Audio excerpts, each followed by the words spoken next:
Hi everyone, welcome back to my channel. ಈಗ ಈ ಗೋವಾಲಿ summer ತುಂಬಾ ಜಾಸ್ತಿ ಆಗಿದೆ. ಟೆಂಪ್ರೇಚರ್ 34 to 36ವರೆಗೂ ಹೋಗುತ್ತೆ. ಈ ಥರ ಹೀಟಲ್ಲಿ ಬಾಡಿ ಕೂಲ್ ಆಗಬೇಕಂದ್ರೆ ರಿಫ್ರೆಶಿಂಗ್ ಡ್ರಿಂಕು ತುಂಬಾ ಮುಖ್ಯ. ಅದಕ್ಕೆ ಇವತ್ತು ನ್ಯಾಚುರಲ್ ಹಾಗೂ ಹೆಲ್ದಿ ಮಸ್ಕ್ ಮೆಲನ್ ಜ್ಯೂಸ್ ಮಾಡೋದು ಹೇಗೆ ಅಂತ ನೋಡೋಣ. ಈ ಕರ್ಬೂಜ ಹಣ್ಣಿನ ಜ್ಯೂಸನ್ನು ನೀರು ಹಾಕಿ ಕೂಡ ಮಾಡ್ಬೋದು, ಹಾಗೆ ಹಾಲನ್ನು ಸೇರಿಸ್ಕೊಂಡು ಕೂಡ ಮಾಡ್ಬೋದು. ನಾನು ಹಾಲನ್ನು ಯೂಸ್ ಮಾಡ್ತಾ ಇದ್ದೀನಿ ಈ ಜ್ಯೂಸಿಗೆ.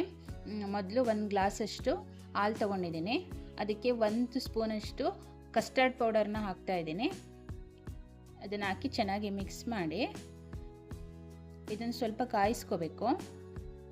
ಗಂಟಿಲ್ದಂಗೆ ಮಿಕ್ಸ್ ಮಾಡಿ ಇದನ್ನು ಬಿಸಿ ಮಾಡ್ಕೋಬೇಕು. ಹೀಗೆ ಮಿಕ್ಸ್ ಮಾಡ್ಕೊಳ್ತಾ ಚೆನ್ನಾಗಿ ಕುದಿಸ್ಕೋಬೇಕು. ಇದನ್ನು ಈ ರೀತಿ ಕುದಿಸ್ಕೊಂಡು ಇದನ್ನು ಕಂಪ್ಲೀಟಾಗಿ ತಣ್ಣಗಾಗ್ಬಿಡಬೇಕು. ತಣ್ಣಗಾದ್ಮೇಲೆ ಇದನ್ನು ಜ್ಯೂಸಿಗೆ ಸೇರಿಸ್ಕೋಬೇಕಾಗತ್ತೆ. ಇದು ಪೂರ್ತಿಯಾಗಿ ತಣ್ಣಗಾಗಲಿ. ಬಿಸಿ ಮಾಡಿಕೊಂಡು ಇದನ್ನು ತಣ್ಣಗಾಗೋದಕ್ಕೆ ಬಿಡೋಣ. ಹಾಲಾಕಿ ಮಾಡೋದ್ರಿಂದ ಜ್ಯೂಸ್ ಟೇಸ್ಟು ಚೆನ್ನಾಗಿರುತ್ತೆ. ಹಾಲು ತಣ್ಣಗಾಗೋ ಅಷ್ಟರಲ್ಲಿ ಹಣ್ಣು ಕಟ್ ಮಾಡ್ಕೊಳ್ಳೋಣ. ನಾನು ಚೆನ್ನಾಗಿ ಹಣ್ಣಾಗಿರೋಂಥ ಮಸ್ಕ್ ಮೆಲನ್ ತೊಗೊಂಡಿದ್ದೀನಿ.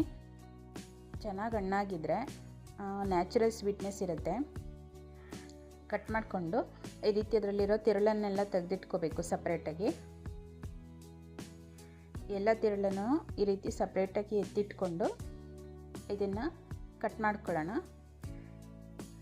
2 ಭಾಗ ಮಾಡಿಕೊಂಡು ಮತ್ತೆ ಅದನ್ನು ಮಧ್ಯೆ ಪೀಸ್ ಮಾಡಿ ಸ್ಪೂನ್ ಸಹಾಯದಿಂದ ಎಲ್ಲ ತಿರುಳನ್ನು ತೆಗೆದಿಟ್ಕೊಳ್ಳೋಣ.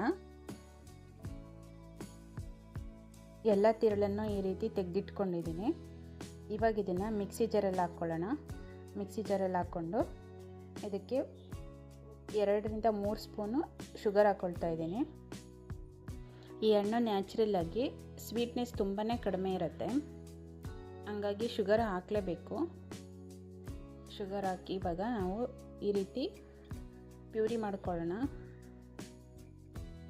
ಫ್ರೂಟ್ ಪ್ಯೂರಿ ರೆಡಿ ಆಯಿತು. ಈಗ ಹಾಲು ತಣ್ಣಗಾಗಿದೆ.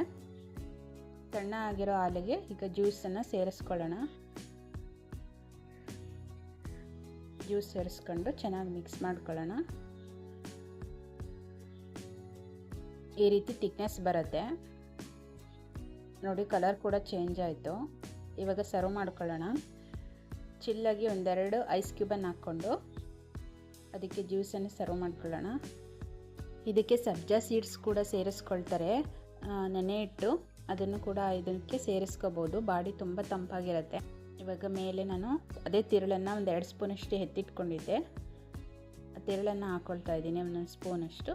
ಹಾಗೆ ಗಾರ್ನಿಷಿಗೆ ಪಿಸ್ತಾ ಪೀಸಸ್ನ ಹಾಕ್ಕೊಳ್ತಾ ಇದ್ದೀನಿ. ತಂಪಾಗಿರೋ ಕರ್ಬೂಜದ ಜ್ಯೂಸು ರೆಡಿ ಆಯಿತು. ಕೇವಲ 5 ನಿಮಿಷದಲ್ಲಿ ರೆಡಿಯಾಗೋ ಸೂಪರ್ ಕೂಲಿಂಗ್ ಸಮ್ಮರ್ ಡ್ರಿಂಕ್ ಇದು. ವಿಡಿಯೋ ಇಷ್ಟ ಆದರೆ ಲೈಕ್ ಮಾಡಿ, ನಮ್ಮ ಚಾನೆಲ್ ಸಬ್ಸ್ಕ್ರೈಬ್ ಮಾಡ್ಕೊಳ್ಳಿ. ಮೀಟ್ ಮಾಡೋಣ ನೆಕ್ಸ್ಟ್ ರಿಫ್ರೆಶಿಂಗ್ ರೆಸಿಪಿ ಜೊತೆ. Thank you for watching.